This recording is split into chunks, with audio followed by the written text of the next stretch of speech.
서방님 친구와 내 아들. 옛날 옛적 어느 마을에 황부자란 사람이 살았습니다.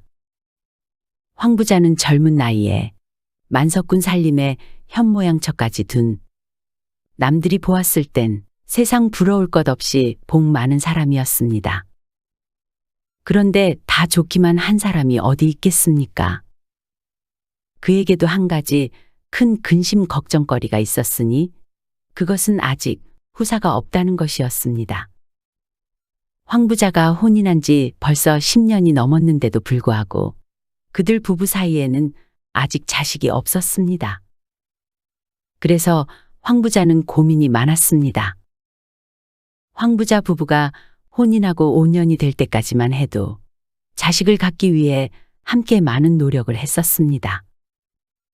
용하다는 점쟁이를 찾아가 태기를 해서 합방을 해보기도 하고 기운이 좋다는 곳에 찾아다니며 치성도 들여보고 몸에 좋다는 약은 안 먹어본 것이 없을 정도였습니다. 그래도 자식이 생기지 않자 황부자는 다른 방법을 선택했습니다. 그것은 사람들 눈을 피해 시바지를 들인 것이었습니다. 그것도 한 번도 아닌 3차례나 시바지를 들였습니다. 그렇게 노력하며 또 5년의 세월이 흘렀지만 모든 노력이 허사였습니다. 자식 하나 없이 총 10년의 시간이 지났던 것이었습니다. 황부자는 생각했습니다. 아무래도 내가 문제인 것인가? 내가 전생에 무슨 죄를 지어서 자식 하나 갖지 못하는 것인지. 황부자는 하늘을 보며 원망했습니다. 그토록 정성을 다해 노력했건만 어찌 자식 하나 안 주시는 것입니까? 이대로 아들 하나 없어 집안의 대가 끊긴다면 제가 죽어서 조상님을 어찌 본단 말입니까? 황부자는 자신을 물론이고 아내도 나이를 먹어가고 있으니 자식을 끝내 얻지 못할까 걱정되어 하루하루 마음이 조급했습니다. 한편 황부자에게는 어렸을 적부터 같이 자라온 중마고우 친구가 있었습니다. 친구는 몸은 좀 허약했지만 머리가 좋아 일찍이 진사시험에 합격한 이시성을 가진 사람이었습니다. 친구 이진사는 황부자의 옆집에 살며 거의 평생을 그리고 지금까지도 가까이 지내온 사람이었습니다. 그들의 사연은 이러했습니다. 어렸을 적에 부모님들 간에 친분이 있어서 서로 자주 왕래하며 친하게 지냈었지요. 그런데 갑자기 이진사가 10살도 채 되지 않았을 때에 부모님이 모두 역병으로 돌아가신 것입니다. 그런데 설상가상으로 친척들이 그 재산을 다 빼앗아 버렸고 그러면서 노비들도 다 뿔뿔이 자기 살 길을 찾아가 버린 것이었습니다. 그래서 어린 이진사만 세상에 덩그러니 혼자 남은 것이었지요. 그런 어린 이진사를 황부자의 부모님들이 보듬어 준 것이었습니다. 어렸을 적에는 황부자 집에서 함께 살았지만 성인이 되고 황부자가 혼인도 하면서 이진사는 황부자 집 옆에 작은 집 하나를 얻어 따로 살게 된 것이었습니다. 그러니 여느 형제보다도 끈끈한 사이인 것이었지요. 두 사람은 모든 이야기를 다 공유하는 사이였지만 단 하나 황부자가 자식에 대한 고민을 털어놓은 적은 없었습니다. 어느 날이었습니다. 황부자는 긴 고민 끝에 큰 결단을 하고 친구인 이진사를 찾아갔습니다. 자네, 내가 부탁이 있어서 이렇게 왔네. 부탁? 갑자기 무슨 부탁? 듣던 중 반가운 소리네. 다 가진 자네가 나한테 부탁을 하다니. 뭔지는 모르겠으나 자네 부탁이라면 내가 들어주어야지. 뭔데 그러나? 정말 내 부탁 들어주어야 하네. 이진사는 절실해 보이는 황부자의 눈을 보고는 내가 할 수 있는 것이라면 다 할 터이니 걱정 말고 어서 말해보게. 그것이 말이네. 내가 자식이 없지 않은가. 혼인한 지도 10년이 더 지났네. 이제 더 이상 하늘이 주시기만을 기다릴 수는 없네. 그래서 말인데, 자네가 내 아들을 좀 낳아주게. 응? 그것이 뭔 소린가? 내가 어떻게 자네 아들을 낳아? 자네가 나 대신 밤에 아내가 있는 안방에 들어가기만 하면 되네. 뭐? 아니, 그 말은 재수 씨와 내가? 아니, 어찌 그럴 수 있단 말인가? 이러지 말고 나 좀 살려주게나. 난 정말 절실하네. 더 이상 방법이 없네. 인품도 좋고 공부도 잘하고 또 인물까지 좋은, 거기다 집안 사정도 잘 알고 있으니 이것을 부탁하기에는 이진사만한 사람이 없을 것 같았습니다. 이진사라면 또한 죽을 때까지 이번 일의 비밀을 지켜줄 것이었습니다. 그래서 이진사에게 부탁한 것이었습니다. 아니, 부탁할 것이 따로 있지. 어찌 그런 걸 부탁한단 말인가? 황 부자는 더 이상 숨길 것도 없었습니다. 그동안 남몰래 씨바디를 들였던 사실도 말하고 지금 자신이 얼마나 절실하고 간절한지를 호소했습니다. 며칠을 걸쳐 매달린 결과 이진사는 황 부자의 부탁을 받아들였습니다. 그리고 어느 밤이 되었습니다. 집안의 하인들을 비롯한 보는 눈도 있으니 황 부자는 이진사에게 자기 옷을 입혀서 부인이 있는 안방에 들여보냈습니다. 그런 날은 며칠 이어갔습니다. 다행히 그 누구에게도 들키지 않았고 그 일은 무사히 마무리되었습니다. 그리고 시간은 흘러 석 달이 지났습니다. 황 부자의 아내가 태기를 느끼기 시작했습니다. 그 사실을 알게 된 황 부자는 몹시 기뻐했으나 사실 마냥 기쁘지만은 않았습니다. 진실을 모두 알고 있는 황 부자의 마음 한 곳에 이진사를 곁에 두고 계속 볼 자신이 없었습니다. 자식이 태어나도 친부가 근처에 있으니 계속 신경이 쓰이고 마음이 편치 않을 것 같았습니다. 그것은 이진사도 마찬가지였습니다. 황 부자의 간곡한 부탁으로 어쩔 수 없이 일을 치렀지만 황 부자도 황 부자의 처도 똑바로 쳐다보기가 힘들어졌습니다. 어느 날이었습니다. 황 부자는 이진사에게 찾아가 또 한 번 부탁했습니다. 미안하네. 정말 미안해. 내가 이대로는 안 될 것 같네. 내가 돈을 좀 챙겨줄 테니 멀리 떠나는 것은 어떤가? 아니네. 내가 생각이 짧았네. 이렇게 될 것을 왜 미리 생각하지 못했을까? 나도 그동안 고민이 많았네. 우리 우정이 변치 않기 위해선 내가 떠나는 것이 맞을 것 같네. 어차피 나도 어딘가에서 누군가를 만나 혼인도 해야 하니까. 걱정 말게. 내일 떠나겠네. 정말 미안하네. 다음 날 황 부자는 이진사에게 많은 돈을 챙겨주었고 이진사는 조용히 먼 곳으로 떠났습니다. 몇 달 뒤 황 부자의 처는 옥동자를 낳았습니다. 황 부자는 더 이상 바랄 것이 없었지요. 부부는 이 아들을 애지중지 키웠습니다.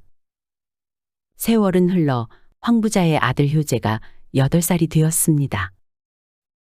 효재는 그동안 부모님이 너무 애지중지하는 바람에 집 마당을 벗어나 동네 아이들과 놀기 시작한 지는 얼마 되지 않았습니다. 그날도 동네 아이들과 함께 감나무 아래에 모여 신나게 놀다가 집으로 돌아가는 길이었습니다. 그런데 반대편에서 오던 어떤 박물장수가 효재를 계속 쳐다보면서 걸어오더니 효재 앞에 딱 서서 물었습니다. 아이고, 귀여운 도련님. 혹시 이진사님 아드님이신가요? 아버지랑 어찌 이리 똑 닮으셨습니까? 멀리서도 바로 딱 알아보았지 뭡니까?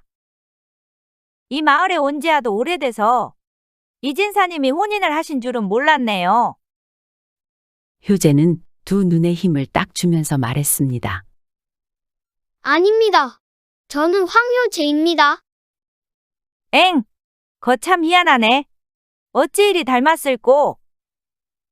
효재는 기분 나쁜 아주머니를 피해 집으로 돌아갔습니다. 어머니는 돌아온 효재를 맞이하며 오늘 재밌었니? 뭐하고 놀았어? 아니, 그것보다 좀 전에 집으로 오면서 어떤 아주머니를 만났는데요. 저한테 이진사 아들이라고 똑 닮았다고 하는 거예요. 그래서 제 이름을 또박또박 알려주고 왔어요. 근데 이진사가 누구예요? 어머니는 아시나요? 그러자 황 부자의 처는 갑자기 표정이 울그락불그락 하더니 화를 내며 말했습니다. 뭐가 어째? 누가 그런 소리를 해? 미친 것 아니냐? 어디다 대고 그런 소리를 막 하고 다닌단 말이냐? 도대체 누구냐? 어떻게 생긴 사람이야? 큰 짐을 짊어지고 있었는데 잘 모르겠어요.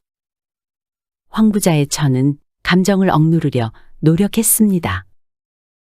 그래, 미친 사람이다. 헛소리야. 그러니 그런 헛소리는 다 있거라. 알겠니? 네, 그날 효재는 깜짝 놀랐습니다. 어머니가 그렇게 화를 내는 것은 처음 보았으니 말이지요. 또 세월은 흘렀고 효재는 10살이 되었습니다.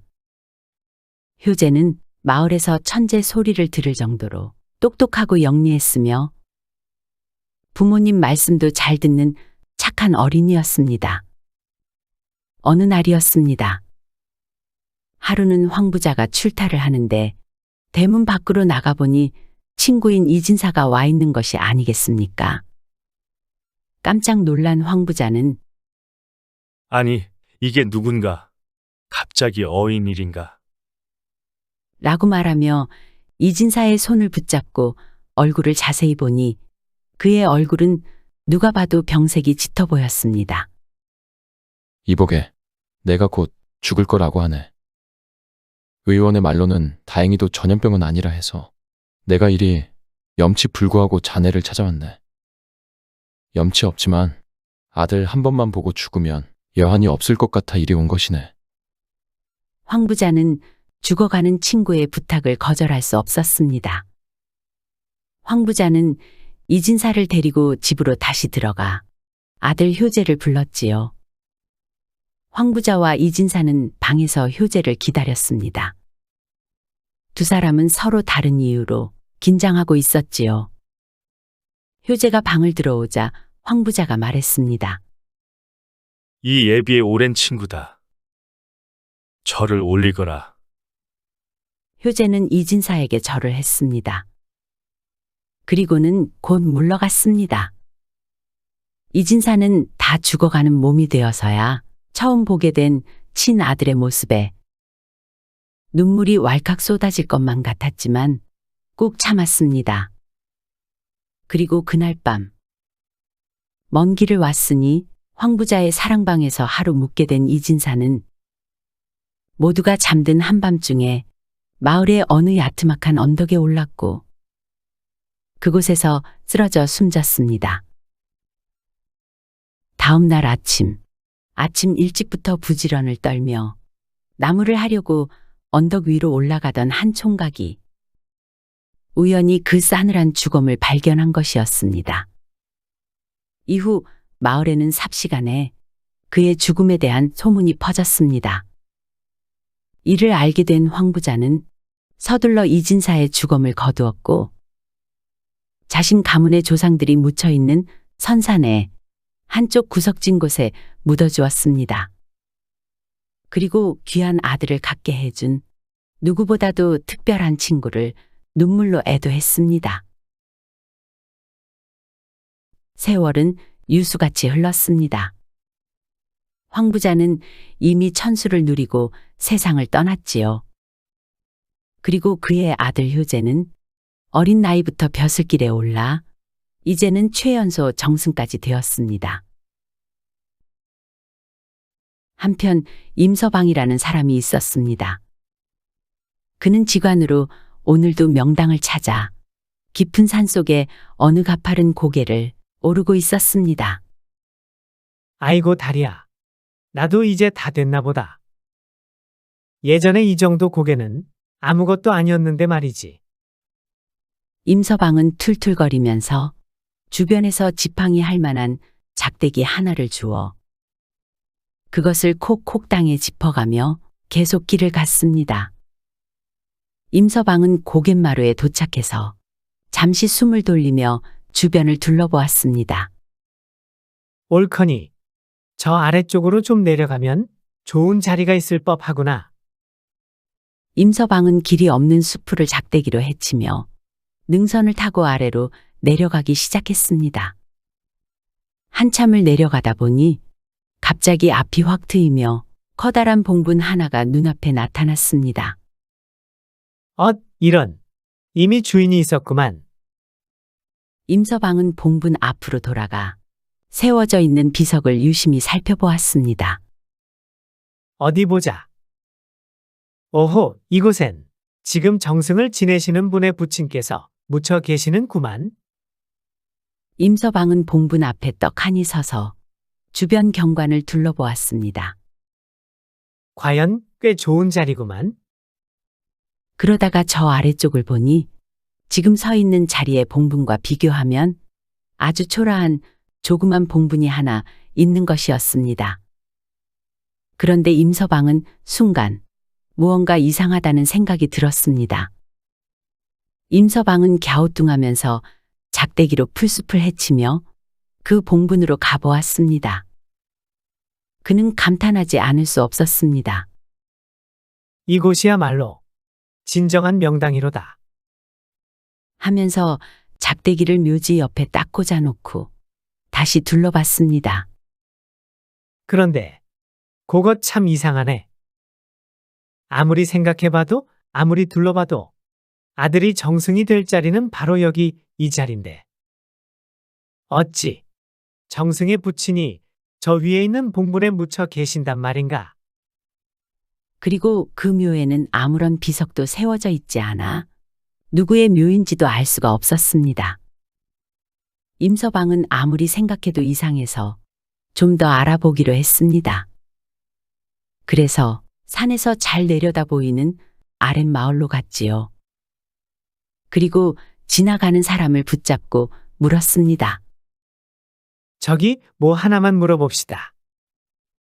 예? 뭔데 그럽니까?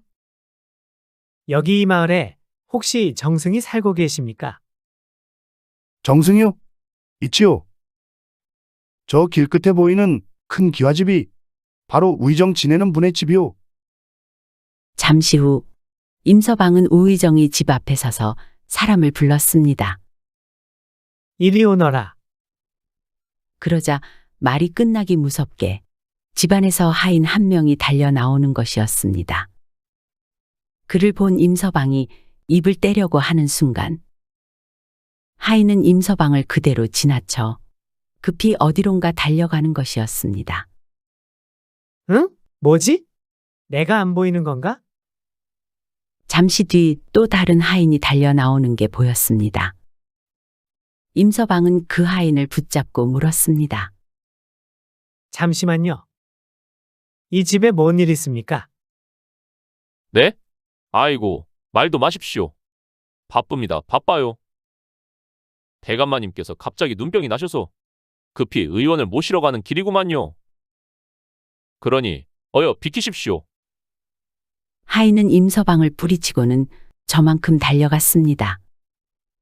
임서방이 대문 안쪽으로 살짝 들어가 가만히 귀를 기울여 보니 아이고, 내 눈 빠진다 하는 소리가 안에서 들렸습니다. 채통도 잊은 듯이 정승이 소리치는데 그 고통이 얼마나 대단한지 알 수 있었습니다. 그때 문득 임서방의 뇌리에 스치는 것이 있었습니다. 그는 자신의 손을 내려다보면서 아니, 내가 이걸 어디에 뒀더라? 임서방은 서둘러서 아까 둘러보고 왔던 작은 봉분이 있는 곳으로 가보았지요. 과연 그 봉분의 작대기가 떡하니 꼽혀 있었습니다.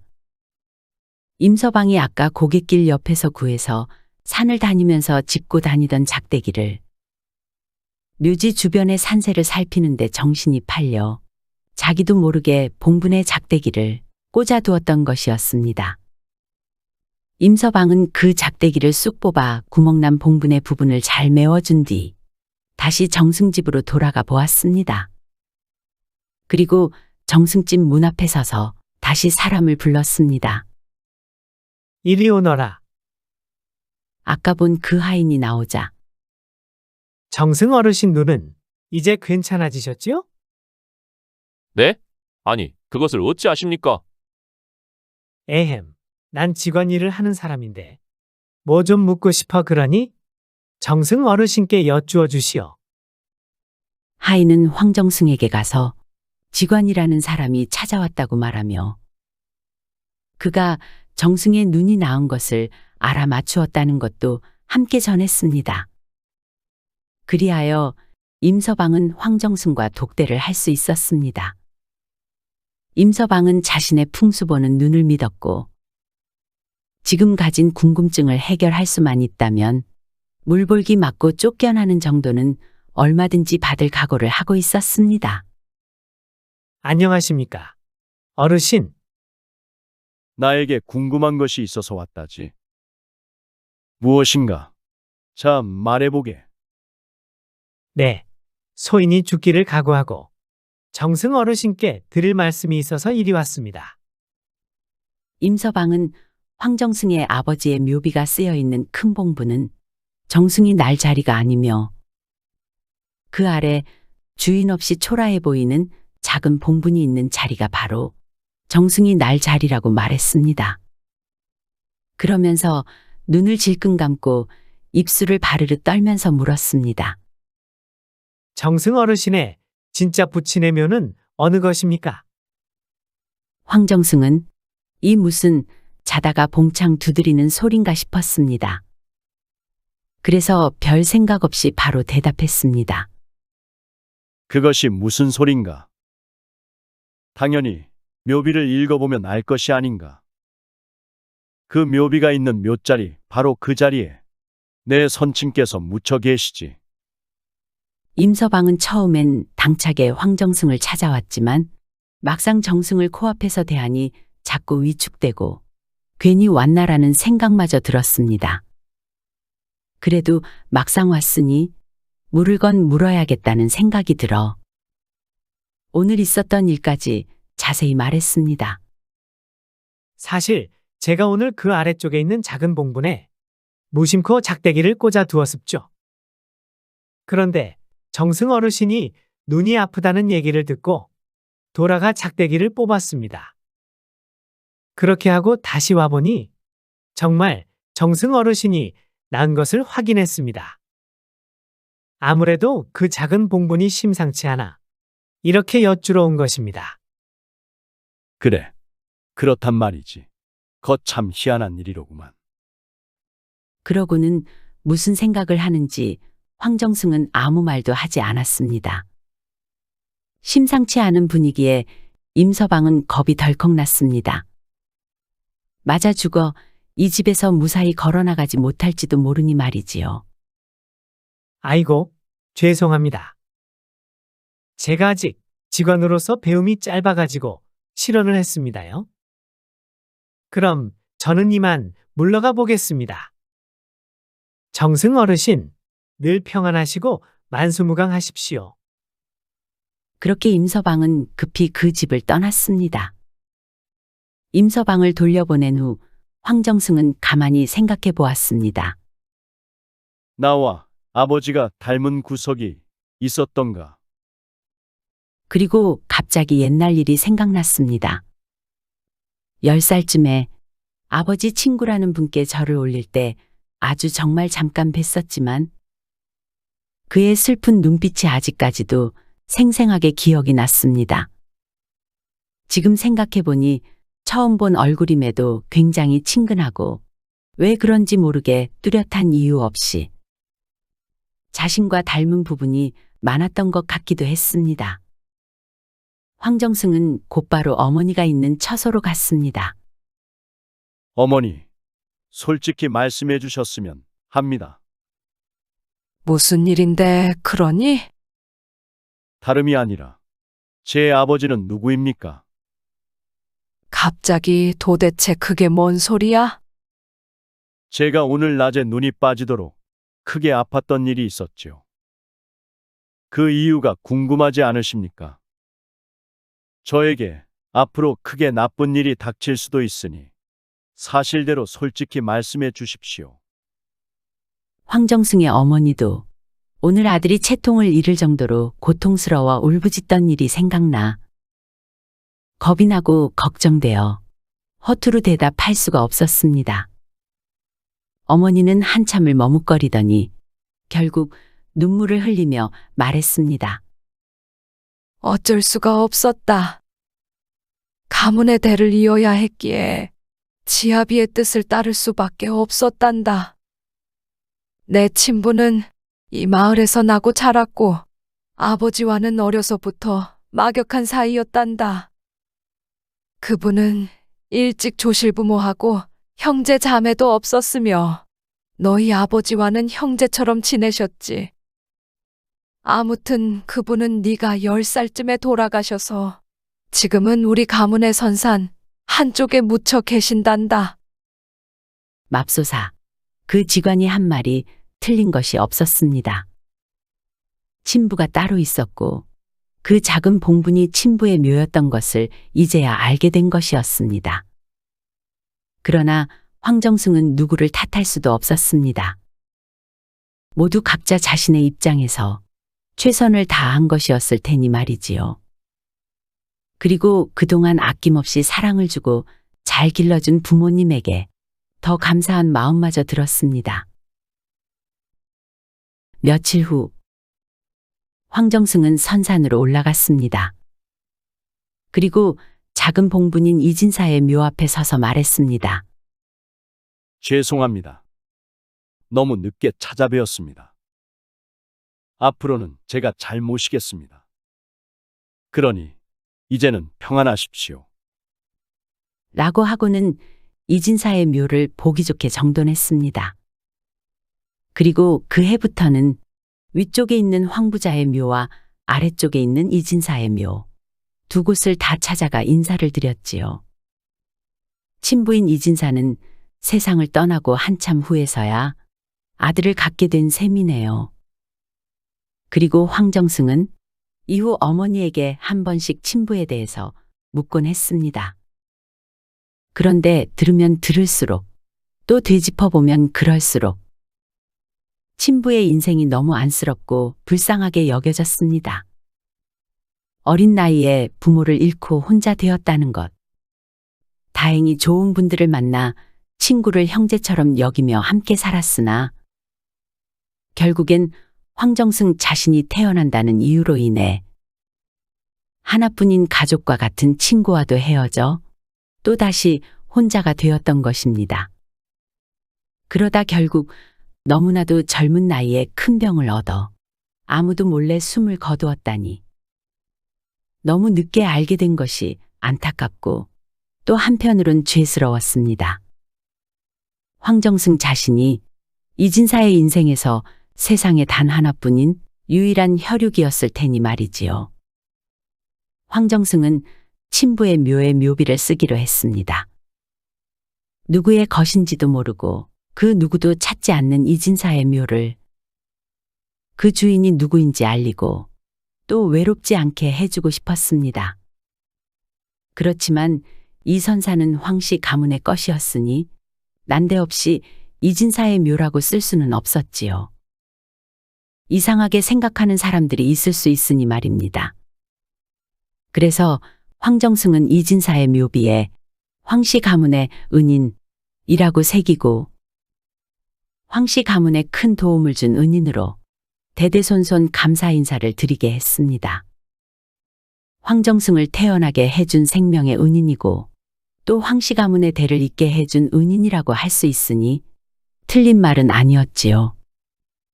그렇게 해서 살아생전에 누구보다 외로웠던 삶을 산 이진사가 황정승의 정성어린 마음으로 인해 조금이나마 위로를 받을 수 있게 되었습니다.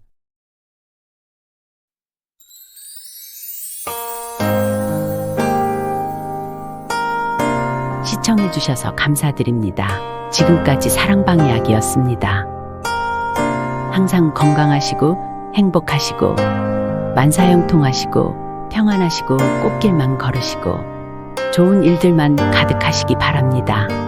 마지막으로 구독, 좋아요도 눌러주세요. 더 재미있는 이야기로 찾아뵙겠습니다.